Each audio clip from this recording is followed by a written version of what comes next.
Good morning, scholars and families.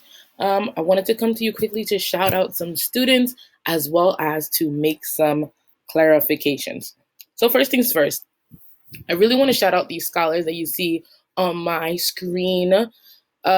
Big shout outs to Emily and Zaliani, who scored 100% on two consecutive assignments on their chapter 10 and their chapter 11 assignments. And it wasn't only about scoring 100, but there was a lot of thought put into their responses. And it just showed me how much that they've grown as students, as readers. And I was completely impressed. And I had to make sure that everybody knew how well they were doing. Shout outs to you, Emily and Zaliani.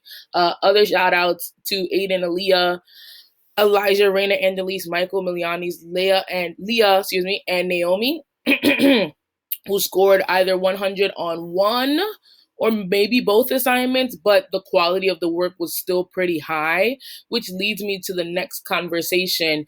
The quality of work that I'm getting from a lot of scholars does not match the quality of work that I would get in the classroom. And what I want to be clear about is that my expectations are the same. The only way that we grow as readers, whether I'm with you or not, is if we are one, making sure that we are following protocol, that we are making sure that we are actually answering all of the question, every part of the question. I'm very thorough and specific with my questions and assignments, and some people just aren't taking the time to make sure they read through the whole thing so that they aren't losing points for silly things. So what I want to do really quickly is stop. And like I said, if I'm giving big shout outs to Emily and Zaliani, I just want to stop and showcase one of their pieces of work so that it is clear what I'm looking for in terms of how do I get 100 outside of Ms. Valentine's classroom, right? So here's Emily's assignment for chapter 11. First, her work is organized. She has a response for each one of the 4 TDQs. That's the first thing. She also has a response to her exit ticket. So overall, her assignment is complete. If I look at her first response, she turned the question around. So she doesn't even need to copy and paste the question, which you can if you want to. She turns the question around so it is clear what question she's answering without it even being there, which are, again, expectations that I've had for the whole year. In addition, she has her evidence. Like here, it says on page 124. Some of you are paraphrasing evidence but aren't putting a page number. The only way you get full points for your response is if you have evidence. It's either a direct quote or you are explaining what page you got that information from. So she not only puts the page number, she also put the direct quote, and she has her reasoning.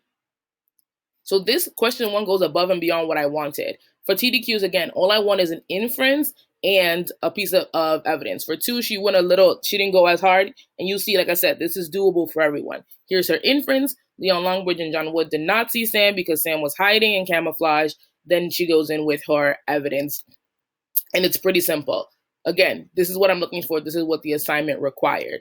In addition to that, her exit ticket follows our usual format. Some people are getting really lazy with their exit tickets, and I'm unclear as to why.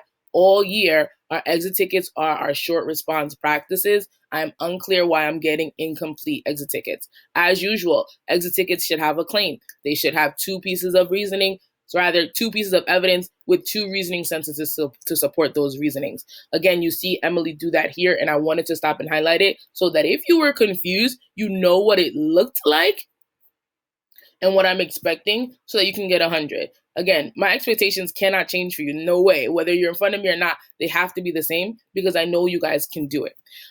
Last thing is that I want to clarify some stuff. Some people have been having a hard time finding things on Google Classroom. So what I want to do is quickly go on to Google Classroom. Once again, I'm using 601's old homepage so you can see what I'm talking about. I took the time last night. It was really annoying, but I made sure to do it.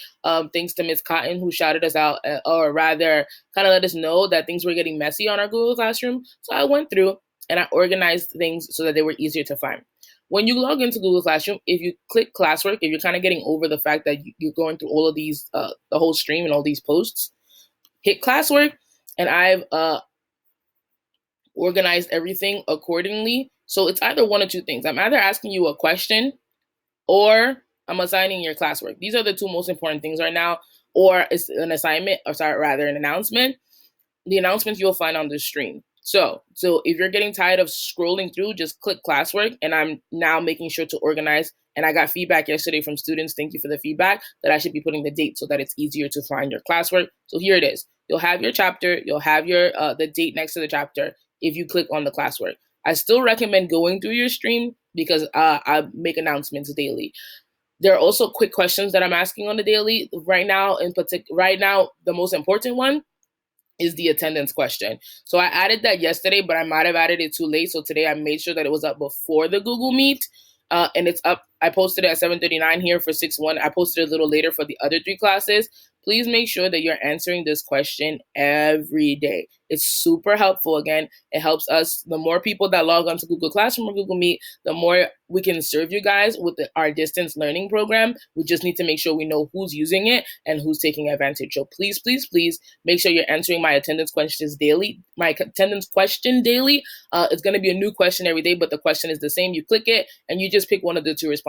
I did attend the Google Meet, or I logged into Google Classroom. If you did both, that's great. I only need to know one thing so I can get your attendance for the day.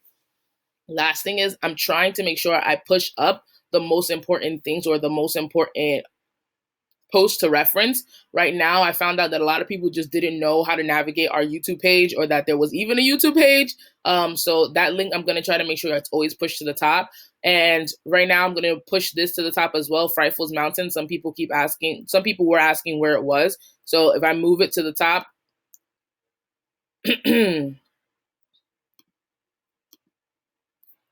of 6-1's page, let's see if that works. Refresh. There you go.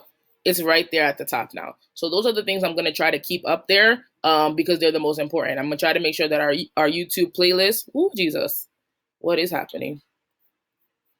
I'm going to try to make sure that our YouTube playlist, Frifles Mountain, and your attendance question are at the top of the page on a daily basis.